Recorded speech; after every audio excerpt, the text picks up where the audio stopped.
আমি ইতিমধ্যে জায়গা খুঁজবো, সার্ভে চলবে, আমাদের প্রজেক্ট চলবে। তোমাদের আমি 1 মাস টাইম দিলাম, তোমরা গোছাও তোমাদের কিভাবে কোথায় রাখবে, এটা সরকারের দায়িত্ব। শোনো, আমি চাই না কারো ব্যবসা বন্ধ হোক, আমরা কিছু একদম বললাম তো আমি 1 মাস টাইম আপনাদের দিলাম, কিন্তু তার মধ্যে সার্ভে চলবে এবং গোডাউন করবার জন্য বাড়ি খোঁজা চলবে এবং কিছু কিছু জায়গায় খালি বিল্ডিং পেলে বিল্ডিংটা তৈরি করে দেওয়া হবে। সেখানে আমি বলেছিলাম 2-3 দিন অপেক্ষা করুন, নাটকের জবনিকা হবে।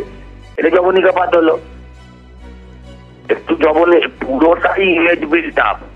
হ্যাঁ, এরকম 1000 কমিটি উনি আজ অব্দি জীবনে করেছেন।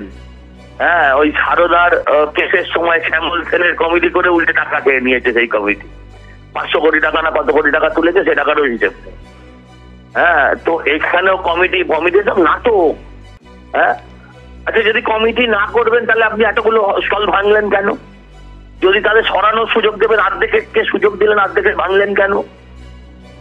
আপনি যদি 1 মাস ধরে বিকল্প ভাবার সুযোগ দিলেন অন্য কাউকে তাহলে কারোরটা আপনি ভাঙলেন কেন? আপনাকে ভাঙার অধিকার কে দিয়েছে? হ্যাঁ, পুলিশকে উনি চাপ দিচ্ছেন, পুলিশকে সময় দিলেন, আগে দিলেন না কেন? সব লোক দেখানো নাটক। মোহাম্মদ বিন তুগলকের হাত পড়েছে আমাদের রাজ্য। শুধু লক্ষ্মী ভান্ডারের কাছে মানুষ যদি বিক্রি করে নিজেকে, তাহলে এই অবস্থাই হবে পশ্চিমবঙ্গে। আরে ভাই, কাউকে কিচ্ছু দিতে হবে না, ভাইদেরকে লক্ষ্মী ভান্ডার দিলে চলবে, নারায়ণ ভান্ডার দিলে চলবে, ভাইদের চাকরিটা দাও না, ভাইদের চাকরিটা দিন। ভাইদের চাকরি না দিয়ে সেখানেও তাদের কিছু পাইয়ে দেওয়ার কথা ভাবছে হয়তো। এভাবে কি পুরো রাজ্য তো রসাতলে চলে যাবে? শিক্ষিত মানুষ এটা বুঝতে শুরু করেছে, শহরের মানুষ বুঝতে শুরু করেছে, তাই তারা এখন ভোট উল্টাতে শুরু করেছে।